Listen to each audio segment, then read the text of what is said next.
So of course, when visiting London, one of the things that you must do is of course visit Buckingham Palace. It's a must do. It's the official residence of the monarch. It has the official offices as well, and it's basically a sprawling estate. So one of the things is I noticed along the park or the lane, it's quite a long walk. Now this is not for the stilettos kind of thing. This is for flats or boots or some comfortable footwear, because the park is bordered by St. James and St. Vrain parks. So it's basically a big space if you want to go cycling, if you're going to go walking, running, whatever you want to do. If you live there, you may just use it as a space to exercise, but we head into the palace. So that walk, as you can see, it was quite a lengthy one, but it was a beautiful one, a nice cool day. So one of the things is you hit smack dab in the front of Buckingham Palace is of course a statue of the Queen. There is this massive water feature, it's so much flowers. Of course, the palace is set against about a 40-acre estate. It has more than 700 rooms. So why would you not make that one of the top places to visit on your trip to the palace? One of the things I saw at the time, of course, was a lot of people from all around the world. One of the things I think stands out better is if you pick a color, something colorful, something bright, pops on your pictures. That's what I realized, just taking a picture in the sea of people trying to squeeze in. So of course I got my little photo op, wondering, was anybody home at the door crack? But anyway, that's a whole nother story, a whole nother day. But that's definitely one of the stops you need to make if you're visiting London anytime soon. I don't know if the adjustments that have been made in light of COVID, but it's still one of those tourist attractions.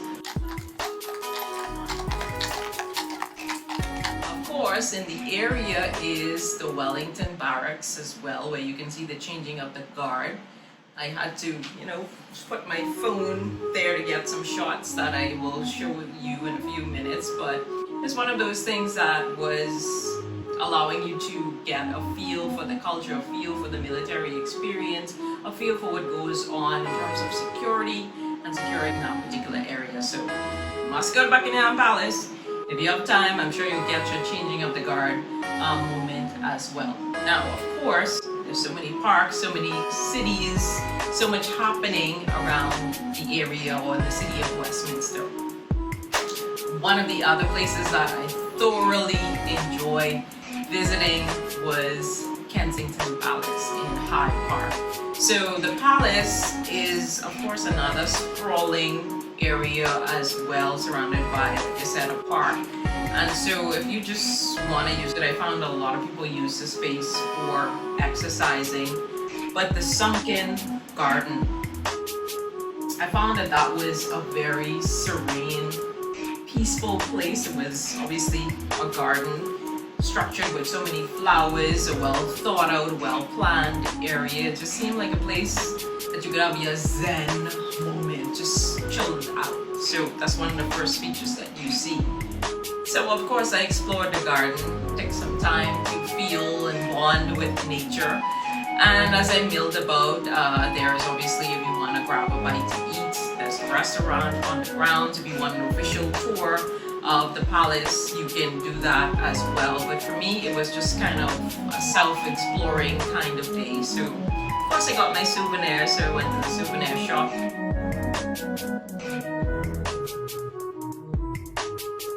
Now of course I didn't spend all of my time in the city. I did get out of Westminster and I went to Stratford. So it was great getting an opportunity to get out of the city, to see the expansive field and just take that drive down there. Now Stratford is definitely what you will call Shakespeare Town. It's actually the home of William Shakespeare.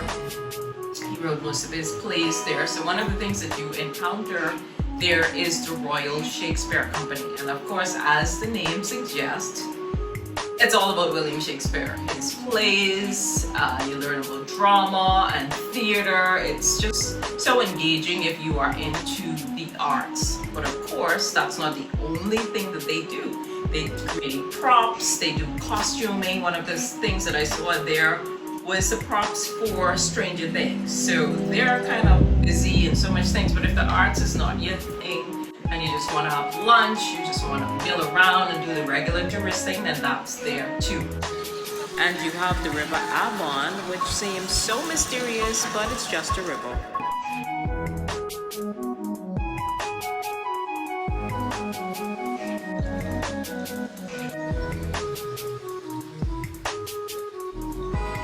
You can just take in the expanse of greenery, check out the squirrels, see the church where William Shakespeare is buried, have lunch.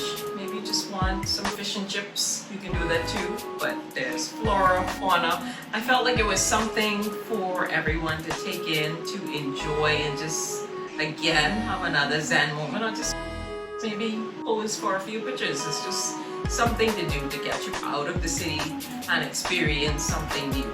But you can't go anywhere and not eat.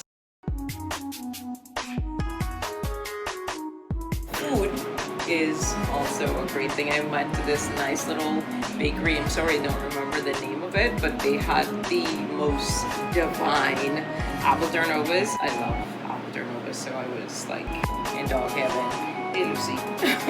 In dog heaven, as some would say. But I enjoyed the apple turnovers. There was this Indian restaurant that we visited as well. They had this chicken korma, I think, and beef korma. Nice curry and coconut milk and naan bread. Listen to me. Whenever you travel, I think food and immersion in the culture is so much a part of making the experience a memorable one.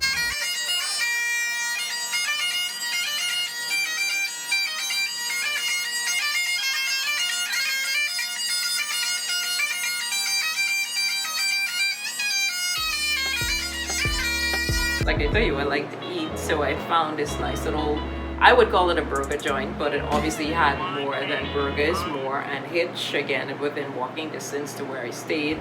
I ate there a few times. They had different burgers, as you can see, but the one that took the cake, the burger that took the cake, that stole my heart, was, of course, the Smoky Joe.